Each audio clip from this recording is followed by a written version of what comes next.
America से मुसलमानों के लिए आई खुशखबरी, नफरती लोगों को लगा तगड़ा झटका। भारत के संज्ञों पर हो सकती है अमेरिका की संसद में सुनवाई। खबर सुनकर कांप उठे नफरती लोग। मुसलमानों के कत्ले आम के ऐलान पर पीएम मोदी ने साधी थी चुप्पी, लेकिन अमेरिका में होगी सुनवाई। अगर आप भी बीजेपी की गलत नीतियों का विरोध करते हो तो लाइक कीजिए इस वीडियो को। चैनल को सब्सक्राइब करने के बाद घंटी बजाना बिल्कुल ना भूलें। दरअसल पिछले दिनों मुसलमानों को मारने की बात कही गई थी और देश के मौजूदा पीएम मोदी गृह मंत्री अमित शाह के अंदर इतनी हिम्मत नहीं कि वे इन लोगों को खिलाफ कोई कार्रवाई शुरू कर सकें, इनको गिरफ्तार करवा सकें, इनको जेल में डलवा सकें। बेशरम होकर ये लोग तमाशा देख रहे थे और वहीं दूसरी तरफ से नफरती गुंडे धर्म संसद की आड़ में जहर फैला रहे थे और कत्ले आम की बात कर रहे थे। लेकिन केंद्र की नरेंद्र मोदी सरकार सिर्फ तमाशा देख रही थी। पीएम मोदी ने ना ही कोई ट्वीट किया और ना ही चिंता जाहिर की, क्योंकि नफरती गुंडों ने कत्ले आम की बात किसी और के बारे में नहीं की थी बल्कि मुसलमानों के बारे में कही थी। हालांकि जिन लोगों ने कत्ले आम की बात कही थी उनके ऊपर एफआईआर तो दर्ज करवाई जाती है, लेकिन वो लोग गिरफ्तार नहीं होते जो लोग अपराधी हैं, जिन लोगों ने मुसलमानों को मारने की बात कही थी। लेकिन इसी बीच अमेरिका से ऐसी खबर सामने आई जिसने नफरती लोगों को तगड़ा झटका दिया है और मुसलमानों के लिए अमेरिका से ये खबर बहुत बड़ी खुशखबरी है। बीबीसी न्यूज़ ने इस खबर को छापा है जिसमें लिखा हुआ है कि मुसलमानों के कत्ले आम के ऐलान पर अमेरिका की संसद में हो सकती है सुनवाई। यानी कि अमेरिका की संसद ने यह फैसला किया है कि हम मुसलमानों के नरसंहार पर, मुसलमानों के कत्ले आम पर सुनवाई करेंगे, क्योंकि केंद्र की नरेंद्र मोदी सरकार तो कोई सुनवाई नहीं कर रही है। और ऐसे में पीएम मोदी के लिए शर्म की बात है कि भारत के मामले पर अमेरिका के अंदर सुनवाई हो रही है। और अमेरिका के अंदर सुनवाई इसलिए होगी क्योंकि पीएम मोदी तो इन नफरती लोगों के खिलाफ कोई एक्शन नहीं ले रहे हैं, और जब पीएम मोदी कोई एक्शन नहीं लेते तो ये नफरती फिर से मुसलमानों के खिलाफ जहर उगलते हैं, मुसलमानों को मारने की बात करते हैं। और जब से ये खबर सामने आई है नफरती लोगों के खिलाफ अमेरिका में सुनवाई होगी, और तब से ही नफरती संघियों के यहाँ मातम छाया हुआ कि अगर अमेरिका की संसद में सुनवाई होती है तो ऐसे में इन नफरती लोगों का ठिकाना कहीं और नहीं होगा बल्कि हमेशा के लिए जेल में होगा। बढ़ते हैं अगली खबर की तरफ। जब पार्टी ने 67 लाख रुपए हड़पने के बाद भी नहीं दिया टिकट, फूट फूट कर रोए भाजपा के नेता अरशद राणा।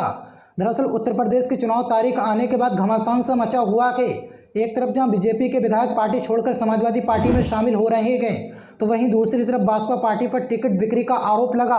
दरअसल उत्तर प्रदेश के मुजफ्फरनगर जनपद से बहुजन समाजवादी पार्टी पर टिकट बिक्री का आरोप लगा। खबर के मुताबिक पश्चिमी उत्तर प्रदेश प्रभारी शमसुद्दीन रहीम पर लाखों रुपए हड़पने का आरोप है। बसपा नेता अरशद राणा ने आरोप लगाया कि उनसे टिकट के नाम पर 67 लाख रुपए हड़पे गए। आपको बता दें अरशद राणा ने नेता शमसुद्दीन के खिलाफ थाने में तहरीर दी है। इस दौरान भाजपा नेता अरशद राणा थाने में इंस्पेक्टर के सामने फूट फूट कर रोए। भाजपा नेता अरशद राणा ने चेतावनी दी कि अगर इंसाफ नहीं मिला तो वे आत्महत्या कर लेंगे। भाजपा नेता ने सोशल मीडिया के जरिए एक पोस्ट भी जारी किया। लेकिन अब आप इस वीडियो को देखिए जिसमें भाजपा नेता अरशद राणा फूट फूट कर रो रहे हैं। तमाशा बना दिया, मैंने तो कभी इस तरह सोचा भी था। आप परेशान मत होइए। उन्हें मोदी अंदर बिठा के यूं कहते हैं कि बस तेरे इस जगह हम किसी और को चुनाव लड़ा रहे। आप देख रहे होंगे अखबार में, डेली का एड भी देख रहे होंगे, सारे होर्डिंग फ्लैग भाई सब कुछ मैं कर रहा हूँ, उसके बाद भी मेरे साथ ऐसा कर रहे हैं।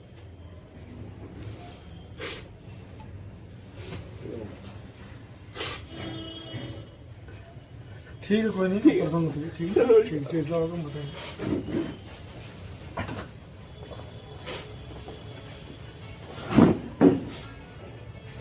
दोस्तों आप देख सकते हैं किस तरीके से चुनाव से पहले टिकट बिक्री का आरोप लग रहा है और ऐसे में देखा जाए तो अरशद राणा के मुताबिक उनसे टिकट के नाम पर 67 लाख रुपए वसूल किए जाते हैं और इसके बाद भी उन्हें टिकट नहीं दिया जाता।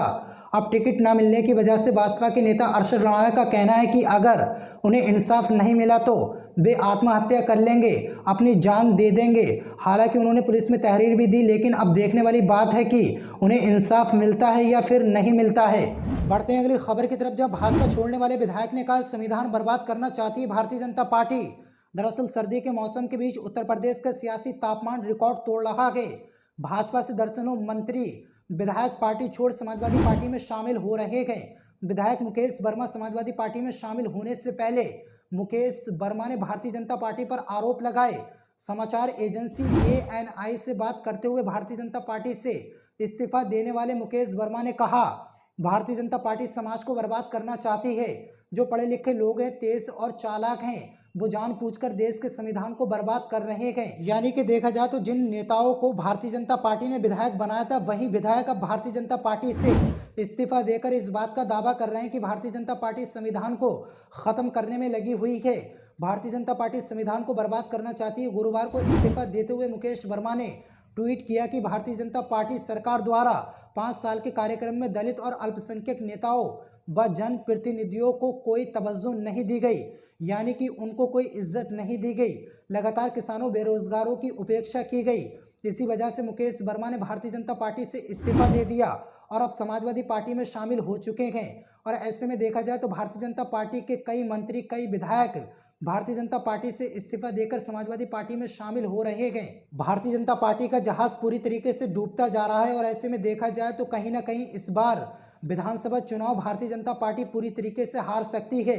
इसी वजह से भारतीय जनता पार्टी के बड़े से बड़े नेता, मंत्री, विधायक भारतीय जनता पार्टी का साथ छोड़कर भाग रहे हैं और इस्तीफा दे रहे हैं। लेकिन दोस्तों, इन तीनों खबरों पर आपकी क्या राय है, हमें कमेंट बॉक्स में ज़रूर बताना।